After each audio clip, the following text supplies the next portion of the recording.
Hello दोस्तों, मैं शुभम आपके अपने YouTube चैनल शुभम एकेडमी में मैं आपका हार्दिक स्वागत वंदन अभिनंदन करता हूं। जो आज का पेपर है अनूपपुर रैली भर्ती आर्मी जीडी है। जीडी का जो पेपर आया हुआ था, जो अभी 1 नवंबर को उसका पेपर हुआ है, मैं उसी पेपर को आपको आज सॉल्व करा रहा हूं। आज जो पेपर को जो हम पोर्शन उठाए हैं उस पेपर का सेक्शन ए के 15 क्वेश्चन को मैं आपको सॉल्व कराऊंगा। उसका क्या सही आंसर था। आई होप आप सभी ने पेपर को अच्छे से हल किया होगा और इसके आंसर आपने सही से पेपर हल।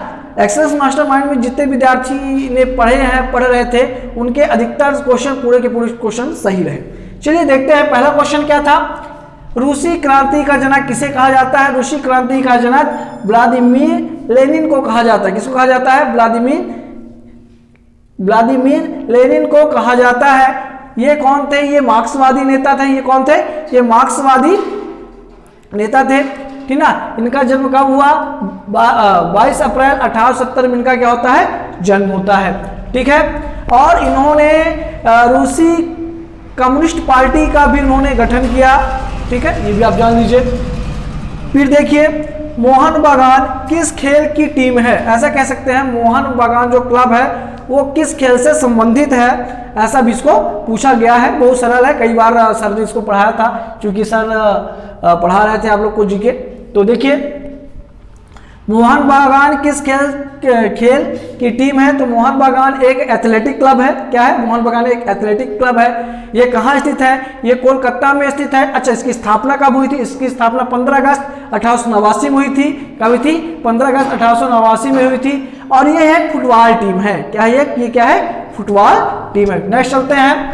फिर क्वेश्चन एक पूछा गया आपसे, सरल क्वेश्चन था, विश्व का सबसे गहरा सागर कौन सा है? क्या पूछा गया है? विश्व का सबसे गहरा सागर कौन सा है? तो आपको बता दें, ये देखिए ज्योग्राफी का भाग है और इसको पढ़ाया बहुत अच्छी तरह से गया था। तो विश्व का सबसे जो गहरा महासागर है वो अपना प्रशांत महासागर है। और जो इसका क्षेत्रफल है वो 6,36,34,000 वर्ग किलोमीटर में फैला हुआ है। कितना फैला हुआ है? 6,36,34,000 वर्ग किलोमीटर में ये फैला हुआ है। और जो इसकी गहराई है करीबन 11 किलोमीटर है। इसकी गहराई क्या है? 11 किलोमीटर है। और ये एशिया, अमेरिका के और कुछ क्षेत्रों में ये फैला हुआ है, ठीक है। फिर देखिए कंप्यूटर का आविष्कार किसने किया था? तो कंप्यूटर का आविष्कार चार्ल्स बेबेज ने किया था। किसने किया था? कंप्यूटर का आविष्कार किसने किया था? तो कंप्यूटर का आविष्कार चार्ल्स बाबेज ने किया था। बहुत इंपॉर्टेंट क्वेश्चन था। कंप्यूटर का आविष्कार किसने किया था? कंप्यूटर का आविष्कार चार्ल्स बाबेज ने किया था। फिर देखिए ईस्ट इंडिया कंपनी की स्थापना किस वर्ष हुई? तो देखिए ईस्ट इंडिया कंपनी का जो ये क्वेश्चन आया था बहुत ही सरल क्वेश्चन है और कई बार आप इसको पढ़ भी चुके हैं। हम लोग जो हिस्ट्री है कक्षा 6 से पढ़ना स्टार्ट करते हैं तो कहीं ना कहीं ये हमारे पास बीच में रहता है और ये काफी फेमस क्वेश्चन है, कई बार पूछा जा चुका है। तो देखिए जो है ईस्ट इंडिया कंपनी की स्थापना कब हुई? ईस्ट इंडिया कंपनी की स्थापना 1600 ईस्वी में हुई। क्या हुई? 1600 ईस्वी में हुई, ठीक है। भारत का राष्ट्रीय संग्रहालय कहाँ स्थित है? देखिए बहुत इंपॉर्टेंट क्वेश्चन है और ये आपसे बनना भी चाहिए। देखो बहुत इंपॉर्टेंट क्वेश्चन है ये। तो भारत का जो राष्ट्रीय संग्रहालय था ये नई दिल्ली में स्थित है, या दिल्ली भी कहे तो कोई गलत नहीं होगा, क्योंकि पेपर में दिल्ली लिखा हुआ है। और ओरिजिनल अगर लोकेशन किया जाए, अगर ट्रेस किया जाए गूगल मैप से देखा जाए तो इसकी जो लोकेशन आती है वो नई दिल्ली के आसपास आती है। फिर देखिए सार्क के सदस्य कितने देश हैं? मतलब ऐसा कह सकते हैं सार्क देश जो सार्क संगठन बना हुआ है वो कितने देशों से मिलकर बना हुआ है? देखिए जो सार्क देश है, जो सार्क संगठन है उसमें कुल 8 सदस्य देश है। कितने सदस्य देश है? 8 सदस्य देश है। और इसकी जो स्थापना हुई थी, इसकी स्थापना हुई थी 8 दिसंबर सन 1985 में हुई थी, ठीक है। 8 दिसंबर सन 1985 में हुई थी। इस संगठन का जो कार्य है, इस संगठन का कहने का मतलब इस संगठन की जो स्थापना हुई थी इसमें आपसी सहयोग को बढ़ावा देने के लिए बनाया गया था। क्या बनाया गया? आपसी सहयोग को बढ़ावा देने के लिए बनाया गया। यह था कि अगर किसी देश में आर्थिक संकट हो या कुछ ऐसी समस्या हो तो उसको सभी देश मिलकर इसका निवारण कर पाए।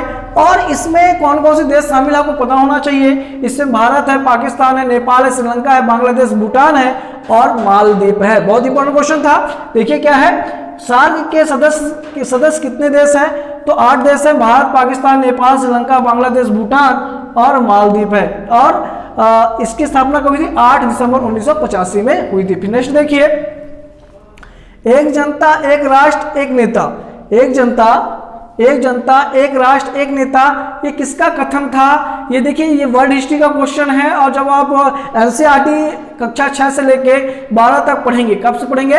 कक्षा 6 से लेके अगर आप 10 तक भी पढ़ते हैं तो ये आपको 6वीं या 7वीं में आपको वर्ल्ड हिस्ट्री में आपको मिल जाएगा, वर्ल्ड हिस्ट्री में आपको ये मिल जाएगा। अक्षरधाम मंदिर किस राज्य में स्थित है? देखिए, बहुत इंपॉर्टेंट क्वेश्चन है। अक्षरधाम मंदिर किस राज्य में स्थित है? तो अक्षरधाम मंदिर क्या है? वो क्या है? गांधीनगर, गुजरात में स्थित। कहाँ स्थित है? गांधीनगर, गुजरात में स्थित है। ठीक है। भारत का सबसे अधिक जनसंख्या वाला राज्य कौन सा है? अगर ऐसा पूछा जाए, देखिए भारत का क्या है, क्या पूछा है?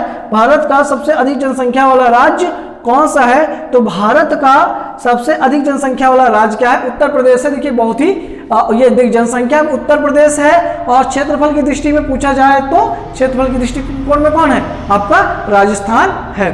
ठीक है, चलिए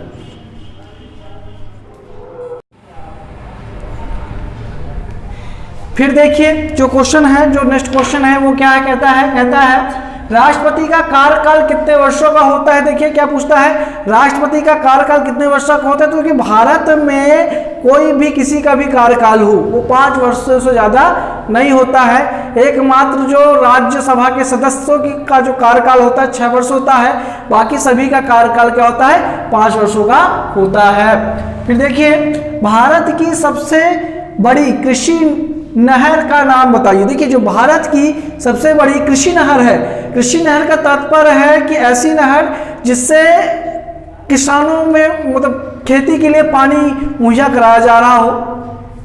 तो भारत की सबसे बड़ी कृषि नहर का नाम तो आप जानिए, इंदिरा गांधी नहर।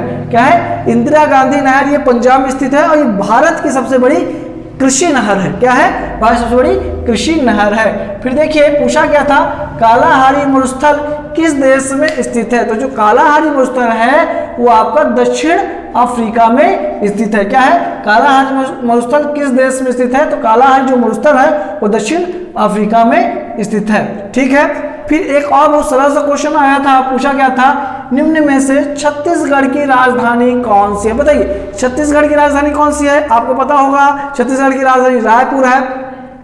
कितना सरल पेपर आया, जो अनूपपुर रैली भर्ती का जो पेपर आया हुआ है जीडी का, तो देखिए इतना सरल है कि अगर आप थोड़ी सी भी तैयारी अगर मन से कर रहे हो तो आपका सिलेक्शन पक्का है। तो विद्यार्थी से मैं यही कहना चाहूँगा बार बार कि देखिए तैयारी करते रहें, आगे बहुत सारी पोस्टें भी हैं और अच्छे से तैयारी करें। बाकी तो हम लोग आपके सहयोग में हैं ही। धन्यवाद। जय हिंद, जय भारत।